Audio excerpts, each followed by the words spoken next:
하겠습니다. 오늘 하나님의 말씀은 사도행전 1장 1절부터 5절까지 말씀 되겠습니다.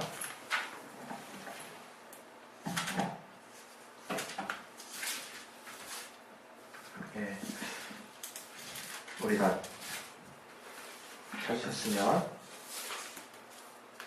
이제 우리 합독하겠습니다. 합독. 시작.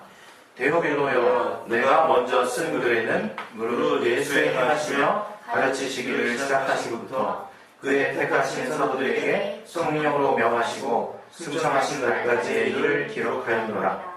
해 받으신 후에 또한 저에게는 확실한 많은 증거로 친히 사심을 나타내사 사흘 동안 저에게 보이시며 하나님 나라의 길을 말씀하시니라. 사도와 같이 모이사 저에게 분부하여 가라사대 예루살렘을 떠나지 말고 내게 들은 바 아버지의 약속하신 것을 기다리라. 요한은 물로 침례를 베풀었으나 너희는 면담이 못되어 성령으로 침례를 받으리라 하셨느니라. 이 말씀 통해서 하나님이 우리 각자에게 은혜를 달라고, 여러분 하나님께 영혼의 충만한 은혜가 거할 수 있도록 역사해달라고 자기 영혼을 위해서 잠깐 우리 기도하겠습니다. 하나님 아버지, 정말 우리 각각의 영혼이 충만해 받을 수 있도록 붙들어 주시옵소서. 하나님의 은혜가 우리 안에 충만할 수 있도록 도와 주시옵소서. 정말 주님께서 정말 깨닫게 해주시고 정말 알게 해주시는 그 은혜가 우리 안에 넘칠 수 있도록 도와 주시옵소서. 정말 주님께서 참으로 알게 하시는 귀한 은혜가 우리 안에 넘칠 수 있도록 내게 말씀의 지혜와 지식과 능력 주시고 성령을 함께 공유할 수 있도록 인도해 주시옵소서. 예수 이름으로 기도했습니다. 아멘. 하나님이 우리의 아버지가 되시는데요. 하나님이 우리의 아버지 되신, 그래서 신앙이 성장할수록 마치 육신의 아버지도 아빠라고 불렀다가 아버지 이렇게 부르는 경향이 좀 우리가 있는 것 같아요. 그래서 그것은 여러 가지를 내포할 수 있지만 우리가 철이 들었다 이렇게 또 표현할 수도 있지만 약간의 한 사람의 독립된 인격으로서 좀 더 부모님에게서 멀어지는 또 어떤 호칭이기도 한 것 같아요. 그분을 정말 존경하는 철이 든 표현일 수도 있지만, 제가 쓸 때 보면 그래요. 제가 쓸 때 아빠라고 부를 때랑 아버지라고 부를 때랑 저는 분명히 거리감으로 이렇게 인식을 하거든요.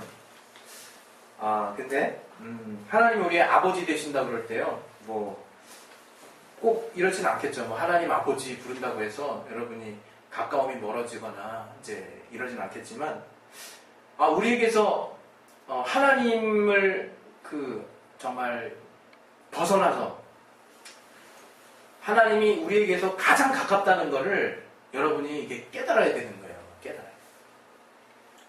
사실상 우리 안에 하나님이 나와 가장 가까운 분이세요. 어떻게 가깝느냐? 하나 될 정도로 가깝다. 하나 될 정도. 하나가 된 거예요. 하나가. 근데 그래서 어떨 때 하나님 아버지하고 여러분 정서적으로 이 한국에서 느끼는 거리감을 느끼지 말았으면 좋겠어요.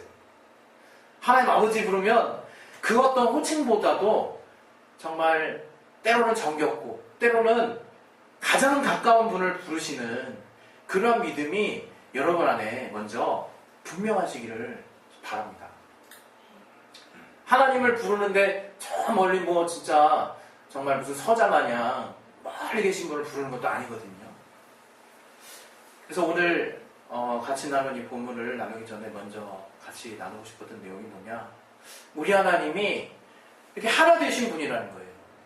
그리고 지금도 계속해서 그 아버지께서 또 그분의 품 안에 계셨던, 하나 되셨던 아들을 우리 가운데로 보내시고, 또 그 아들을 통해서 우리에게 은혜를 주셨는데, 또 성령을 통하시지 않고는 도무지 그 아들이 우리에게, 아버지가 아들을 통해서 우리에게 주신 은혜를 깨닫지 못하도록 완전하게 정말 하나 되게 하신 거예요. 하나 되게.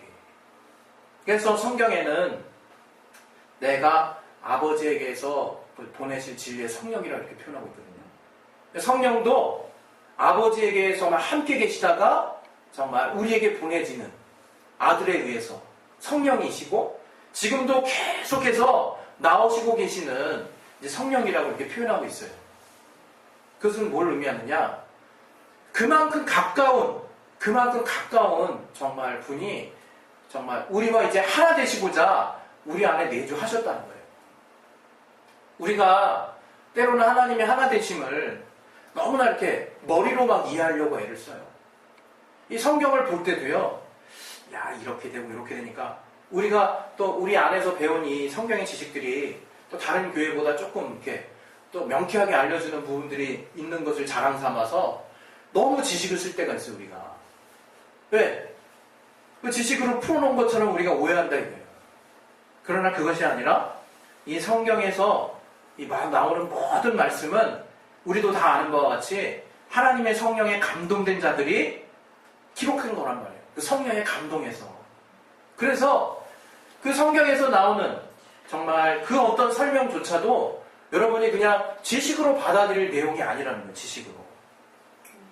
하물며 여러분이 성령을 이해할 때도 또 성령이 우리에게 정말 임하셔서 우리와 함께 하신다는 것을 여러분이 이해할 때도요, 머리로 이해하는 게 아니에요. 머리로.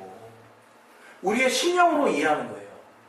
우리의 심령에 거하신 정말 주님의 성령으로 그 성령의 감동을 힘입어서 우리가 하나님의 함께 하심을 깨닫는 거예요. 이게 구체적으로 체험하는 거라는 거죠. 그런데 우리가 실제 삶 가운데서요, 무슨 고독한 사람도 아닌데 신앙생활 한 사람은 다 고독해 보여요. 어떻게 된 게. 차라리 친구 많이 사귀었으면 좋겠어. 그냥 예수 바깥에 있는 사람. 아니 너무 고독해 보여요. 왜 고독할까? 그것은 성령으로 하나님이 내 안에 함께 하심을 참으로 구체적으로 체험하지 못하고 있다는 반증이에요. 어째 우리가 하나님이 늘 나와 함께 하시는데 무서울 수가 있고 외로울 수가 있고 기쁘지 아니할 수가 있겠습니까, 여러분? 그러니까 우리 교회가 정말 연약해서 물불 안 가리고 다 해야 될 타이밍이긴 하지만 그럼에도 불구하고 함께하는 것의 의미, 또 성령이 나를 이끄시는 것의 의미를 우리가 뭐 이렇게 강조를 할까? 만약 정말 여러분이 정말 이 초창기부터 성령의 이끌림을 따라서 기쁨으로 이 일을 하기 시작한다면 개척교회처럼 그렇게 기쁜 교회도 없어요. 그러나 개척교회이기 때문에 성령의 이끌 힘이 없이 여러분이 주님의 일을 감당했다가는 다리가 찢어집니다. 왜? 딴 사람은 슬쩍 안 해도 되는 날이 있지만 우리는 내가 안 하면이라는 굉장한 압박감에 시달릴 수밖에 없어요. 그러나 그건 쓸데없는 생각이에요. 정말 먼저 이 교회는 주님이 이끄시는 것이고 또 주님이 우리에게 이 본문을 통해서 말씀하신 것처럼 아버지께서 약속하신 것을 기다리라고 하셨다는 거예요. 우리에게. 그것을 통해서 일하시겠다고 하는 말씀을 우리에게 주신 거예요. 그게 희미해지면 안 돼요. 신앙생활 가운데. 그게 얼마나 중요한 말씀인데. 그래서 심지어 사도행전 19장 2절 이하에는요, 이런 말씀도 있어요. 지나가다가 어떤 사람이 정말 뭐 예수를 믿는 사람 같은데 딱 물어보거든요, 바울이. 야, 너희가 성령을 받았니? 이렇게 물어봐요. 그랬더니 저들이 하는 말이 우리는 성령이 있는 것도 듣지도 못했다. 그렇게 얘기를 해요. 그래서 저가 성령에 대해서 설명하고 성령 받는 것을 안수하여 또 성령 받기를 기도해서 저들이 성령을 받는 사건이 사도행전에는 2장, 8장, 정말 15장, 19장 여러 군데에서 나와요. 이게 뭐냐? 우리 너무 아는데 왜 자꾸 원칙을 초월하냐 이거예요. 성령을 초월해서는 어떠한 주님의 일도 해서는 안 됩니다, 여러분. 성령으로 하지 않는 것은 육신으로 하는 거예요. 다른 말로 율법으로 돌아가는 것이고 또 다른 말로 종교생활 하는 거예요. 왜 그 차이를 우리가 자꾸 이퀄 관계를 정확하게 매칭시키지 않고 느슨하게 만들고 있냐 이게 우리 안에서. 이것도 하고 있으니까 그나마 인정해 주시겠지. 그건 오해라는 거예요, 여러분. 정말 차라리 조그마한 믿음을 쓰더라도 완전하게 쓰세요. 완전하게. 주님이 원하시는 것은 그것입니다. 정말 하나를 하더라도 주님의 이름으로 하는 거, 하나를 하더라도 정말 주님의 성령을 힘입어서 하는 거. 예수께서 성령으로 잉태되시고 나서 공생의 삶을 정말 사시는 순간 성령으로 침례받으시고 성령으로 이끌어서 정말 광야에 나가시고 시험도 받으시고 성령으로 사역하시고 성령으로 전도하시고 성령으로 축사하시고 정말 성령으로 능력 행하시고 성령으로 병든 자를 고치시고 죽으신 다음에 성령께서 아버지가 성령과 함께 예수를 살리셨다 이거예요. 로마서 8장 11절에. 성령이 그렇게 하시는 거예요. 예수의 공생의 모든 순간을 단 한순간도 성령을 초월해서 사역하시지 않았던 것처럼, 그리고 그분께서 직접 부활하셨다. 부활하셔가지고 그분이 뜬금없이 너 평안하니? 그 얘기하고 여러분, 야, 역시 우리를 정말 위로하시는 거. 물론 맞습니다, 여러분. 맞는데요. 너에게 평안이 있을지어다. 주님이 벽을 뚫고 싹 제자들이 문 걸어잠근 그 모임 방 안에 쑥 들어왔을 때 얼마나 놀랐겠습니까, 제자들이. 귀신이다. 근데 주님처럼 딱 생겼으니까 정말 이렇게 약간 떨리고 불안하고 자신들이 배반하고 숨어있는 이 수치스러운 모습을 보는 주님 앞에서 주님 먼저 평강을 외치는 건 당연한 거죠. 그 주님의 평강을 저들에게 외치고 나서 주님의 숨을 한번 크게 내쉬고 나서 하신 말씀이 있잖아요. 우리에게 성령을 받으라 그랬잖아요. 성령을 받으라. 주님이 괜한 말씀 하시겠지만 그 정말 중요한 자신의 사역의 단 한순간도 사적으로 보낸 적이 없는 그분의 삶을 우리에게 깨닫게 하신 그 주님께서 부활하시고 난 다음에 더 집중할 수 있는 그 타이밍에 제자 가운데 나타나가지고 정말 들어도 되고 안 들어도 되고 이 명령은 불순종해도 되고 안 순종해도 되는 뭐 그런 식의 말씀을 했겠냐 이거예요. 우리에게 가장 참 말씀이라 이게 불안해하는 저들에게 평강을 명한 다음에 우리에게 가장 처음 명령하신 말씀이 무엇이냐? 성령을 받으라. 성령을 받으라. 그러나 우리는요, 성령으로 충만할 것에 대한 정말 지혜도 있고, 또 그것에 대한 지식도 있고, 또 그것에 대한 선경험도 이미 있으면서도요, 그거 없이 하나님을 알려고 하고 하나님의 일을 하려고 해서 수두룩닥닥 무지나 많은 오해가 내 안에 막 양산되고 있대요. 너무나 많은 오해가 양산되고 있대요. 하나님이 그렇게 하라고 하지도 않았어요. 말씀하신 적도 없어. 그러나 내가 정말 익히 아는 바를 통해서 성령을 초월했더니 그 아는 것을 성령이 없이 그냥 지식을 통해서 아는 것을 그냥 내가 하려고 했더니 오해가 막 생기더라고요. 오해하면 신앙생활 못합니다. 우리는. 저도 얼마나 때로는 정말 답답한 줄 아십니까? 막 해야 될 게 막 생각나잖아요. 해야 될 게. 그때는요, 여러분, 해야 될 게 막 생각할 때는 어떻게 해야 되겠습니까? 우리가 해야 될 게 막 생각날 때 어떻게 합니까? 해야 될 게 막 생각할 때 번호 매기잖아요. 번호 우선순위 잡고 그리고 하나씩 하잖아요. 근데 하면서 굉장히 힘들지 않나요? 그 번호 매기는 게 다 필요 없을 수도 있어요. 그거 다 제끼라고 말씀하실 수 있어요. 하나님이 내게 하시는 말씀을 우리는 들어야 되는 거예요. 그 성령의 감동을 따라서 정말 하나님이 어떻게 우리를 살라고 하신지를 이제 정말 진심으로 내 영혼이 받아들여야 되는 거예요. 구약 때는요, 우리도 아는 바와 같이 뭣도 모르고 정말 마치 뿌연 가운데 선지자조차도 그래 하나님 살아계신 건 알겠지. 율법에 매여서 정말 많은 하나님이 지켜야 하는 법들에 매여서 두려움으로 하나님을 섬기긴 해야겠지. 그러나 죄된 자기 현실을 보고 낙담하고 실망하고 그런 가운데 천사들의 정말 이끌림을 받는 선지자, 또 성령의 외적 감동을 입는 선지자들의 도움을 통해서 막연하게 조금씩 한 발 한 발 걸음마 같이 그렇게 갔어요.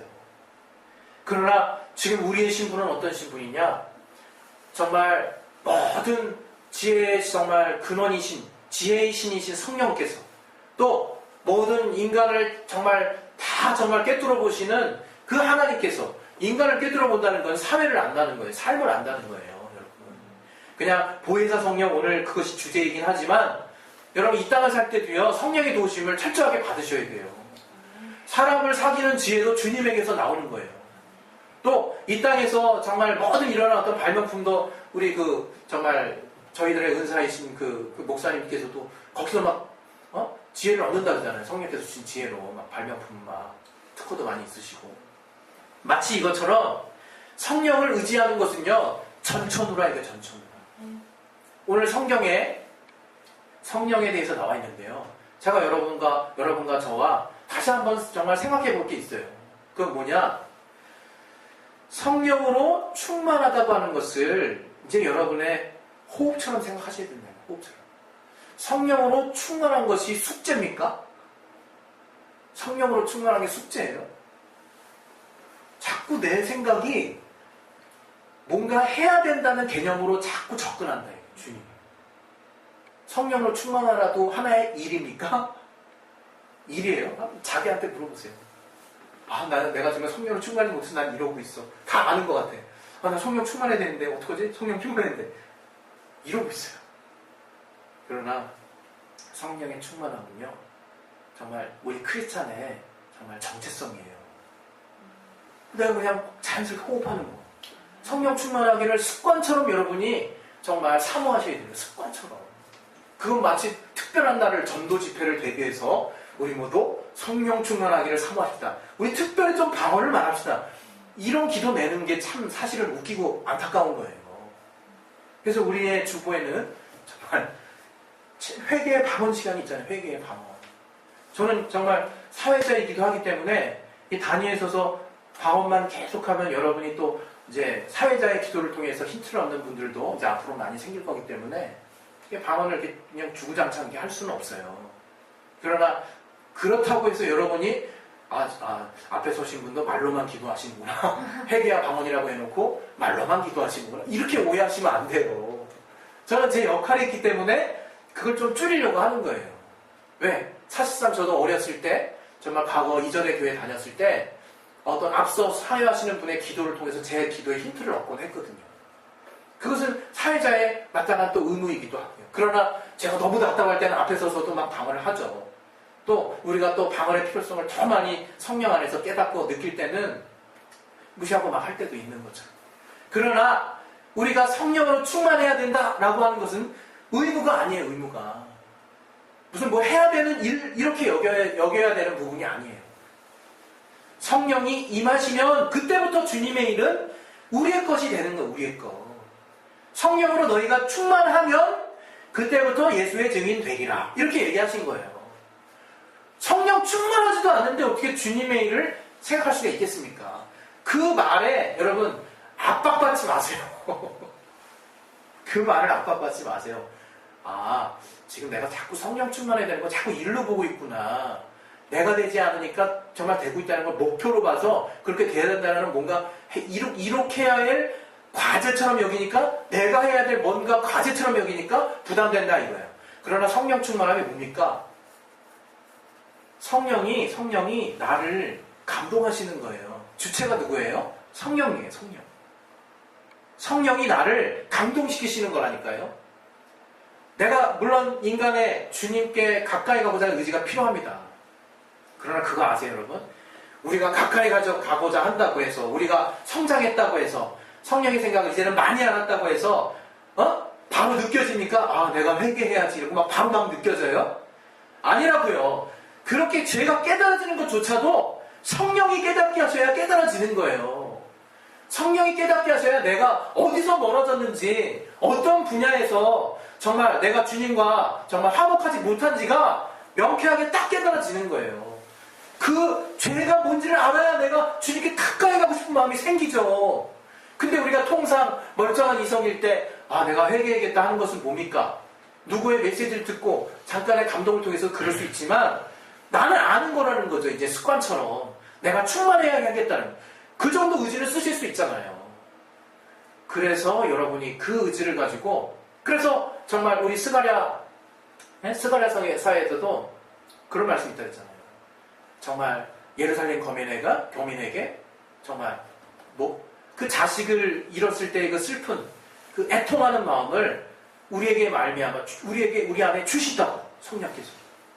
그래서 성령으로 감동되는 마음 그 모든 풀코스가 우리의 정말 아직 잘 모르는 의지를 따라서 시작되지만 그런 모든 것이 성령이 해주신다 이거예요. 성령이.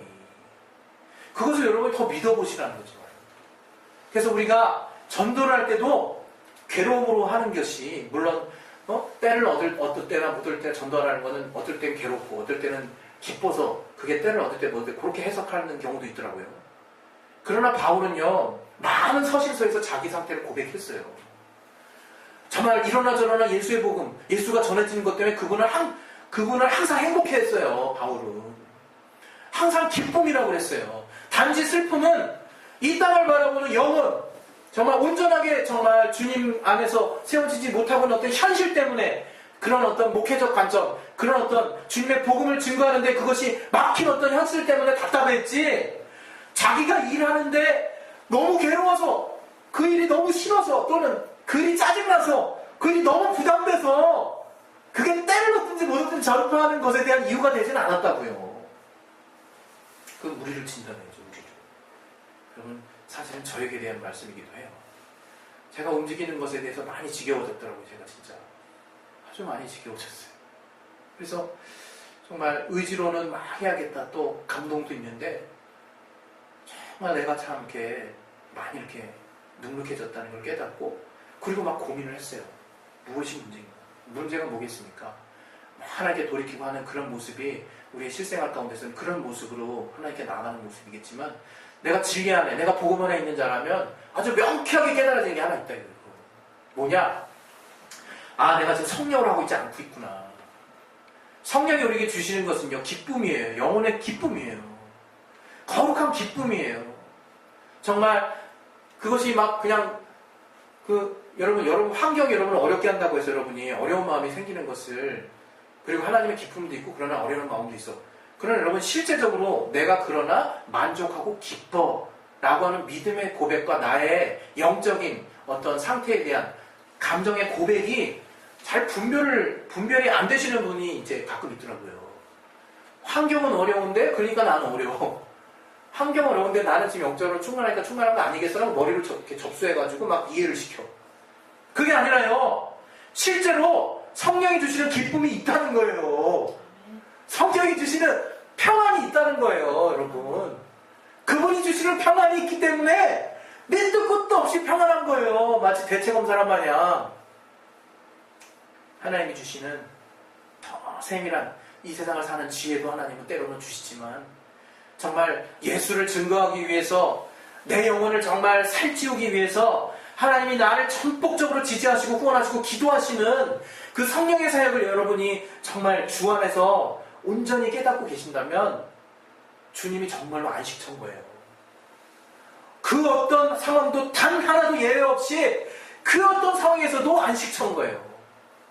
그 어떤 불안한 상황에서도 100% 경각이 달린 어떤 문제가 있을지라도 안식처인 거예요. 내가 그 성령의 인도하심을 받으라고 하나님은 그토록 정말 살아계실 때, 또 이제 하늘 보좌에서 영원히 사실 때 우리에게 그토록, 그래서 지금도 나오시는 성령이시라. 이게 지금도, 그래서 지금도 계속해서 우리 가운데 역사하시길 원하시는, 우리 가운데 내주하길 원하시는 아버지에게서, 그 아들을 통해서 지금도 나오시는 성령이시라. 요한복음 15장 26절을 보겠습니다. 요한복음 15장 26절 보시면, 다시 한번 읽겠습니다. 시작. 내가 아버지께로서 너희에게 보낼 보혜사, 곧 아버지께로 나오시는 진리의 성령이 오실 때 그 하나를 증거하실 것이요. 여기 보면 내가, 주님께서 아버지께로부터 너희에게 보낼 것이다. 그런 진리, 지금도 나오시는, 이건 진행형으로 써있죠. 나오시는 진리의 성령, 그분이 이제는 정말 예수를 증거하시겠다는 거예요. 응? 주님을, 여러분, 주님의 증거를 받으면요, 여러분, 평안해지십니다. 제가 금요일날 잠깐 무슨 얘기했던 게 기억나는데, 주님이 감동을 주시면요, 그 감동은 내 건 거예요. 정말 성령으로 주님이 내게 주신 임팩트를 내가 딱 받으면요, 나는 그게 그렇게 감사한 거예요. 그것이 나의 삶의 전반에 영향을 미치는 거예요, 여러분. 우리가 정말 추상적인 어떤 그런 부분을 우리가 추구하는 자가 아니라, 우리는 정말 신앙하는 자입니다. 그것은 뭐냐? 바로 성령을 의지해서 성령의 도우심을 얻는 자고, 그 성령의 인도함을 따라서 한 발짝 한 발짝 정말 보면서 가는 거예요. 보면서 성령의 또 기쁨과 위로와 평안을 얻으면서 가는 거예요. 그래서 여러분, 성령께 깊이 들어가시라는 거예요. 제자들이 정말 순교할 수 있는 담력도요, 막 의욕심에서 나오는 게 아니에요. 막 강한 결단에서 나오는 게 아니에요. 그들도 우리와 같은 인간이라 이거예요. 죽기 직전에 너무 두려웠을 거예요. 그 죽음이라고 하는 것에 대해서 정말 감정상 두려움이 없는 건 사람이 아니죠. 그러나 성령이 내게 지배하시고 나를 정말 휘어감으시는 강력한, 정말 내가 정말 따르도록 하는 그 주님의 평온과 인도하심이 있다는 거예요. 실제로 그 인도하심을 쫓아가자는 거예요. 그것이 바로 우리를 살리는 것입니다. 제가 93년도에 아마 저를 보셨다면 정말 굉장히 안쓰러운 마음이 드셨을 거예요. 여러분이 여러 번 아시겠지만 몸이 얼마나 그 빈약했는지, 그 마음도 얼마나 정말 연약했는지. 지금도 마음은 열입니다. 그러나 정말 제가 이렇게 20년 넘어서 오랜 세월이, 주님을 믿은 지 오랜 세월이 지나서 이렇게 제가 변한 게 아니에요. 정말 제 안에 세상에서 정말 영향받았던 많은 가치들이 바뀌는데 시간이 물론 필요할 수 있지만, 그 가치들이 필요하게끔 만드는 그것에 바뀌어야 된다라고 하는 계속 긍정적인 시너지를 내는 그 생명은 이미 93년도에 들어왔어요. 저한테. 그때부터 달라진 거예요. 계속 그게 지배를 한 거야. 여러분, 그러니까 지금 현재 여러분의 모습에서 뭔가 되고 있어서 아직 완료되지 않은 여러분의 상태 때문에 실망할 필요를 갖지 마세요. 여러분의 성령이 계속해서 생명 가운데 여러분을 위로하고 계신다면, 또 그것을 사모하고 계신다면 하나님 그렇게 해주실 것이고, 또 그러한 삶 가운데서 여러분의 삶의 모습도 결국에는 기뻐하는 모습으로 바뀌어 있어요. 그것은 내가 그런 생명이 정말 계속 노출되기 때문이에요. 마치 선탠하면 이렇게 패티 자국만 빼고 다 나오는 것처럼, 주님의 은혜를 여러분이 지속적으로 받으면 여러분은 언젠가 정말 그 은혜와 같이 사는 사람이 되는 거예요. 우리 진리로 자유한 교회는 그러한 진리 대신 주님의 은혜만으로 내 삶이 완전하게 바뀌어져 가는 것. 그러나 먼저는 그 진리를 알고 누리는 게 필요하다는 것을 자꾸 강조하는 이유가, 그게 바로 우리에게 생명력을 일으키는 원동력이니까. 그 생각을 놓치고 그렇게 해서 나오는 결과물에 치중하면 망한다. 그것은 분명한 것입니다. 여러분, 종교생활 하지 마시고 율법으로 돌아가는 방법 간단합니다. 성령으로 안 하면 바로 율법으로 돌아갑니다. 성령으로 안 하면 바로 육체로 돌아가고요. 성령으로 안 하면 바로 내가 해야 할 일 생각나고요. 성령으로 안 하면 주님의 해주심에 대한 불안함과 믿음 떨어져요. 그래서 여러분, 결국에는요, 믿음에서 떨어지는 사람이 나타날 수도 있어요. 그래서 성령으로 인침받는 자와 성도와 그렇지 않은 자가 정말 차이가 날 수밖에 없는 이유는, 그의 믿음의 색깔과 본질이 틀린 건 아니죠. 그가 성령 받았다고 해서 그가 고백하는 믿음이 더 정말 뚜렷한 것이고 그런 것은 아니에요. 우리가 믿음으로 고백하는 그 모든 것을 주님이 완전하게 받으시니까, 그 구원의 고백을 완전하게 받으시니까. 그러나 성령을 받고 성령이 임하시는 사건은 더 우리에게 있어서, 우리의 신앙생활에 있어서, 우리에게 있어서 더 중요한 문제다. 우리가 그 구원의 약속을 끝까지 지속하느냐에 대한 너무나 중요한 문제입니다. 그래서 주님께서도 오르시니, 우리가 섬겨야 될 그 주님이 올라가신 후에 하늘 보지 말고 성령이 임할 것을 꼭 기도하라고 하신 것에 대해서 우리는 주목하고 정말 기억해야 된다. 그래서 우리 시간에 이제 기도하겠습니다. 기도하실 텐데요, 정말 성령이 임하신 사건은요, 대단한 사건이에요. 그리고 우리 평생에 정말 습관처럼 늘 성령 충만하게 놓고 기도하셔야 되고, 그래서 또 방언을 사모하게 돼요. 방언, 제가 정말 특별히 그 은사와 관련된 부분에 하나님께 대한 사모함이 많아서요, 방언에 대해서도 연구한 적이 있는데, 방언은 제가 어떤 연구한 글에 의하면요, 이렇게 제가 이렇게 표현을 했는데 그게 정말 많은 분들의 어떤 공감을 얻어서 이제 글을 실렸잖아요. 뭐냐? 바로 성령이 나를 감동하게 하셔서 내 영의 기도를 하게 하는 거예요. 그래서 여러분, 때로는 이제 방언을 이제 어떤 때든 이제 쉽게 할 수 있잖아요.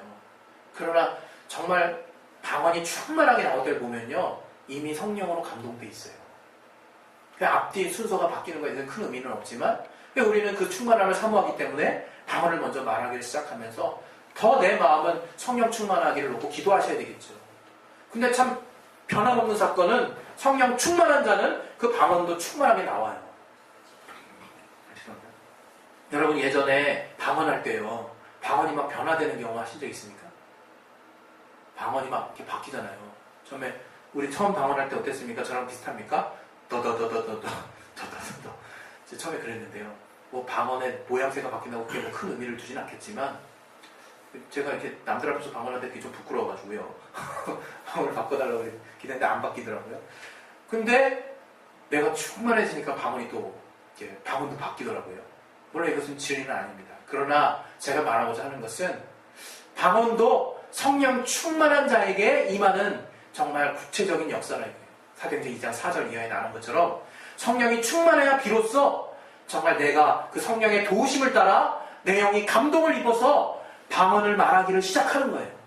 그래서 여러분 방언을 사모하시고 성령 충만함을 사모하시기 바랍니다. 할렐루야. 네. 우리 시간 때 기도하겠습니다. 기도하실 때 결론은 내가 성령 충만하자예요. 그래서 성령에 의해서 성경에 나타난 성경에 나타난 하나님은 정말 우리가 오직 성령에 의해서만 체험할 수 있습니다. 이 시간 우리 기도하실 때 정말 내 삶을 정말 통틀어서 내가 오직 성령으로 나의 모든 삶을 살아야 할 것에 대해서 이제 정말 내가 공인된 신분인 것을 깨달아 알았사오니, 공인됐다는 것은 내가 이제 영적인 삶을 사는 신분이 됐다는 거예요. 그냥 달리 공인이 아니라. 그래서 이제는 성령에 의지함 받고 평생 살아야 되는 철저한 사명을 가진 자가 되는데, 아버지 정말 그러한 성령에 의해서 삶을 사는 자가 될 수 있도록 도와달라고 우리 이것을 꼭 기도하겠습니다. 하나님 아버지, 성령으로 사는 자가 되게 도와주시옵소서. 아버지 성령으로 충만한 자가 되게 도와주시옵소서. 내 영혼